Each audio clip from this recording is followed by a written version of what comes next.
Isa na naman pong mapagpalang umaga sa ating lahat, mga kabayan. Sa umagang ito, pag-uusapan natin dahil nag-uumpisa na ang vaccination sa ating bansang Pilipinas.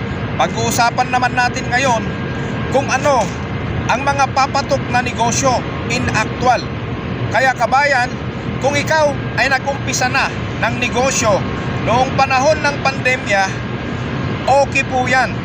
Maganda pong simulain yan. At sa mga hindi naman nag-umpisa ng mga negosyo na nag-umpisang magbasa ng mga libro, magplano, kabayan, panahon na para umaksyon ka sa araw na ito. Hi everyone, ako po si Mr. Bernard Tubera Gabaon and welcome back again sa aking YouTube channel. At kung bago ka pa lamang na mapadaan sa aking YouTube channel, don't forget to subscribe Bernard Gabaon TV at i-likes mo na rin kabayan at i-share mo sa iyong mga kakilala. Kabayan, pag-uusapan natin ngayon ang mga negosyong napakapatok sa ngayon dahil nag-umpisa na ang vaccination. Para magkaroon tayo ng background mga kabayan, noong 2019, noong mga last quarter ng taong 2019, abay napakaganda ang ekonomiya ng ating bansang Pilipinas. Ngunit bigla na lamang na bumagsak nung nagkaroon ng pandemya, lalong-lalo na nung mga first quarter, second quarter ng 2020.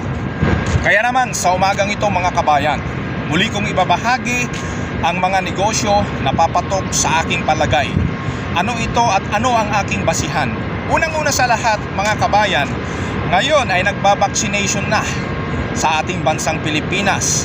At syempre, ang ating mga ekonomista na nasa gobyerno, sadyang mga bihasa yan.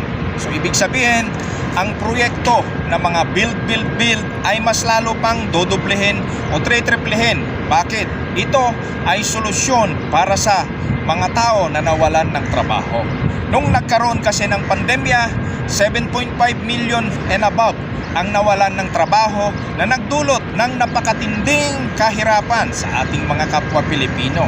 At pangalawa mga kabayan, syempre sa ngayon kapag ikaw ay nag-umpisang magnegosyo, syempre ang buwis ay hindi naman gaanong tataasan ng gobyerno sa ating palagay. Opinion ko lamang natin ito mga kabayan. Pero which is mayroon na mga relativeness at medyo malapit naman yan kung ating i-analyze ang situation ng ating bansang Pilipinas. Kaya heto na mga kabayan ang mga papatok pa rin na negosyo. Lamang ka kabayan kung ikaw ay nagkaroon ng negosyo nung panahon ng pandemya at nasurvive mo. At nung panahon ng pandemya ay nag-solve ka ng mga problema ng mga kapwa nating Pilipino at nai-apply mo sa iyong buhay. Nagkaroon ka ng mga negosyo kagaya ng mga pabili, kagaya ng mga dropshipping at kung ano-ano pang mga negosyo na iyong naumpisahan ay lamang ka kabayan. Ngunit sa mga hindi naman nakapag-umpisa pero nagkaroon ng pagkakataon na ginamit ang kanilang panahon, ginugol ang kanilang oras sa pagre-research, pagtutuklas ng mga pwede nilang inegosyo pagkatapos ng lockdown. Kabayan, heto na ang panahon mo para umpisahan mo yan. Heto na, umpisahan na natin kung ano ang pinakapatok na negosyo. Ito kabayan, kailangan mo ng aksyonan. Hindi importante kung gaano kalaki, kung gaano kaganda ang iyong konsepto sa negosyo na gagawin mo. Ang importante kabayan, ito ay kailangan ng mga tao. Yan ang negosyo na papatok ngayon. Ito ay yung mga yung mga street food. Dahil ang bansa nating Pilipinas, especially sa mga city, ay dagsahan ang mga tao yan. Kaya't mag-umpisa ka ng gumawa ng sarili mong brand para sa mga street food. Kahit 10 klaseng street food sa barbecue mo, pag nakagawa ka niyan, nakapag-isip ka ng 10 klase. Tulad halimbawa ng fishball, kikiam, isaw, yung dugo, yung specialty mo, kung ano pa ba yan, yung karne, barbecue, hotdog at kung ano pa, basta street food kabayan, umpisahan mo na. Ang basis kasi dito dahil umpisa pa lamang ang trabaho ng mga tao, hindi naman bubulusok agad yung mga malakihang pera at even nabubulusok yung mga malakihang pera kung ang iyong negosyo, yung mga street food mo ay malasa talaga, patok siya talaga, pasok sa masa, yan kabayan ay dadagsahin yan kabayan. Sigurado ang aking sinasabi, kahit umpisahan mo na. Aside from that, pwede mo ring dagdagan yan ng mga mami, papatok yan, basta related sa pagkain. Lalong-lalo na yung mga maliliit na karinderya o yung sa mga tabi-tabi lamang. Alam naman natin na ang mga Pilipino mahilig sa pagluluto at magaling magluto talaga yan. At syempre, kalinisan at yung how to have a relationship with your customer, napaka-importante yan kabayan. Papatok ito kabayan, yan ang iyong tatandahan.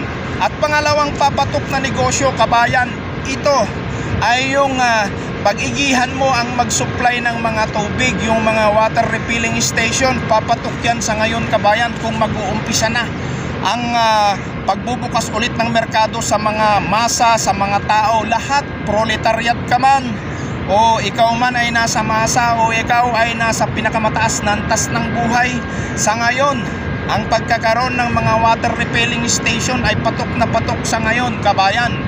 Kaya't ang mga negosyong yan ay dapat maghanda-handa. Bakit? Ang basis dahil yung mga construction mag-uumpisa yan, yung mga trabaho, lalo na yung build na programa ng ating gobyerno, syempre darami ang mga manggagawa. At ganun din sa mga maliliit na negosyante ay kailangan nyo na rin mag-umpisa dahil sa mga pabrika, sa mga nagsara na mga trabaho, sa mga nagsara na mga maliliit na kumpanya ay magbubukas, dagsahan ang mga manggagawa. At kung ikaw din, isabay mo na, haluan natin ng negosyo, bababa rin dyan syempre ang singil ng buwis dahil nasa recovery tayo ng ating ekonomiya.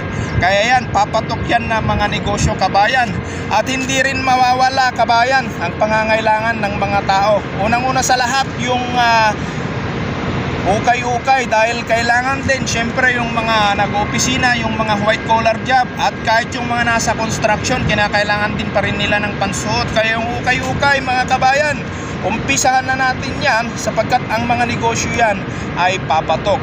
Of course, yung mga nasa e-commerce, yung mga nasa dropshipping, papatok yan, tuloy-tuloy yan kabayan dahil yan ang trending sa ngayon. Dahil kung nandiyan ka rin na negosyo, abay napakaganda niyan kasi hindi ka na masyadong magtatax, wala kang problemahin sa mga pagpoproseso mo ng iyong mga negosyo sa mga requirements. Kaya tuloy lang yan kabayan. At ang panghuli na papatok sa ating tingin kabayan, ngayon may pera na yung mga tao, laundry. Papatok na yan kabayan, yung laundry na business sa ngayon. At hindi lang yan, yung mga tao na hindi naman wala naman pambili ng laundry, related nito yung mga papasok na tao sa mga, syempre yung mga may magagandang trabaho, yung mga mayayaman. Pag wala na ang lockdown, maglabada ka, pumasok kang mga labandera, marami nang magpapalaban yan. Kikita na tayo dyan kabayan, kaya tandaan po natin, napaka-importante ito kabayan. So yan lamang ang gusto kong i-share sa umagang ito. Nawa ang vlog na ito ay nakatulong sa inyo dahil ang katotohanan, ang sinasabi ko naman ay related sa sa mga nangyayari sa ating lipunan. Kaya't kung magbubukas yan, talagang importante ang trabaho at saka mga kaunting negosyo. Kaya patok ito kabayan. Hindi man ako nag-share mga kabayan ng mga napakalaking mga negosyo, pero alam ko na abot ito ng masa, napakadaling umpisahan ito. Kaya ito lamang aking masasabi, bago ako mag-end up kabayan, ay muli inanyayahan kita kabayan na i-subscribe ang vlog i-subscribe ang channel na ito, Bernard Gabaon TV, at i-likes mo at i-share mo sa iyong mga kakilala. Ako po si Mr. Bernard Tubera Gabaon na nagsasabi, go negosyo, practical tips ang kailangan mo. At dito ni kabayang Bernard Gabaon ang nagsasabi sa inyong God bless you po.